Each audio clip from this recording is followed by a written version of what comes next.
to explain the principles about chord voicings. One of the things that makes you a good player is the ability to be able to identify your chord voicings, then know which of the notes can be more pronounced among them. Okay, quickly, whether you're a beginner, you're an intermediate learner, or an advanced learner, just follow me. I believe there might be one or two things that could be helpful to what I'm going to be talking about. Chord voicing simply is just the arrangement of notes, to give it a beautiful sound. And okay, basically, normally we have our root note, we have the family note, and the lead note. Now, okay, when we're playing, for instance, I'm going to be playing on E flat, which is also known as D sharp. And if I'm playing a major note on E flat, my root note is actually E flat, which is D sharp, that's do.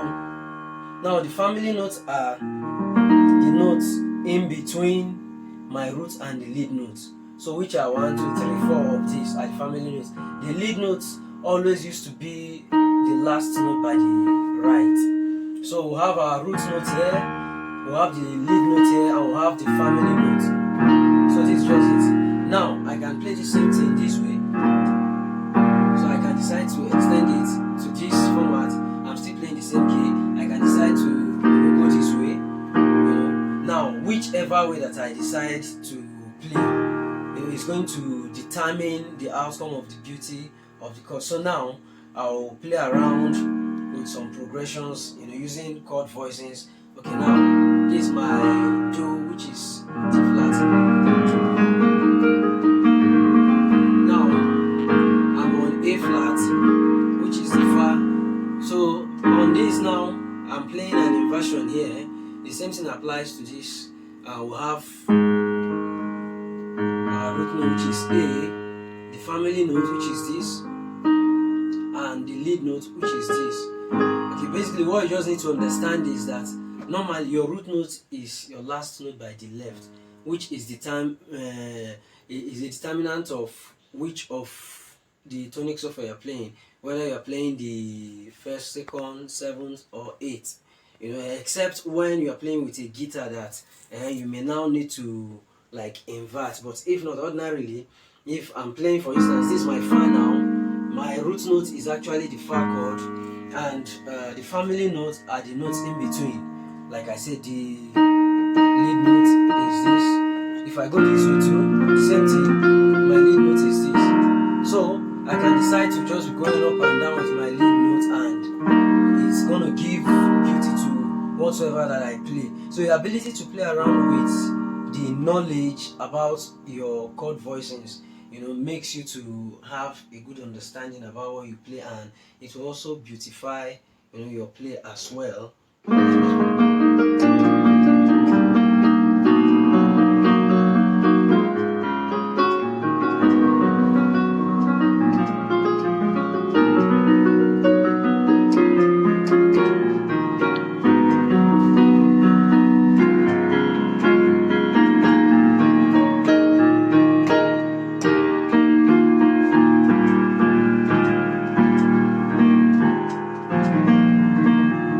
Interesting thing about music that I've come to realize is, some people are actually gifted at playing without explaining what they are playing. And so having the ability to express or teach it to people or communicate it to perhaps learners or other fellow musicians. And there are some other people that are good at teaching but are not able to play. But both of them are good, because by the time you are able to explain whatsoever that you are learning, it makes you to be a good teacher and even a good player. Then it enhances creativity. Take for instance, I'll just do a turn around now on I'm going to do 1 6 2 2 5. So which is now I'm going to play around with this.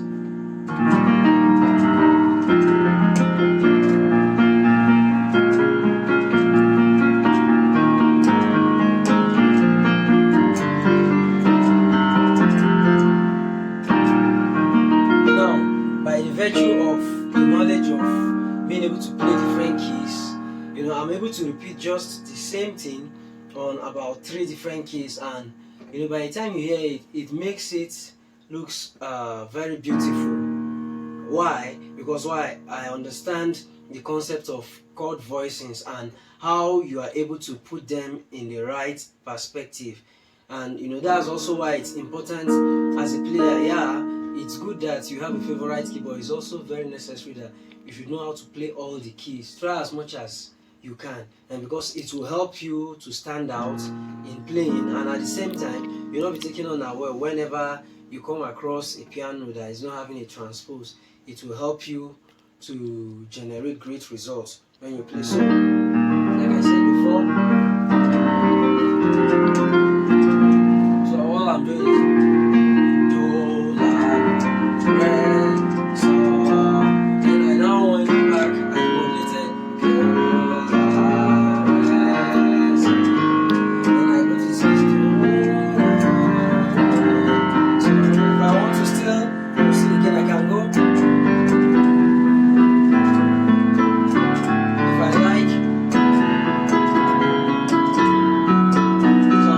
Same thing on different keys.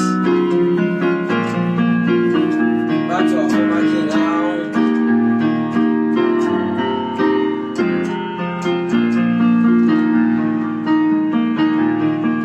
Okay, so I'll just stop at this place. But just take your time and understudy the concept beyond the concept behind chord voicings. Like I said, don't forget your root notes by the left, your family notes that are in between, and your lead note by the right. And it's not relegated to 2 hands, even when you're playing one hand. And this can also be a root note, and this can be your lead note, or have one family note.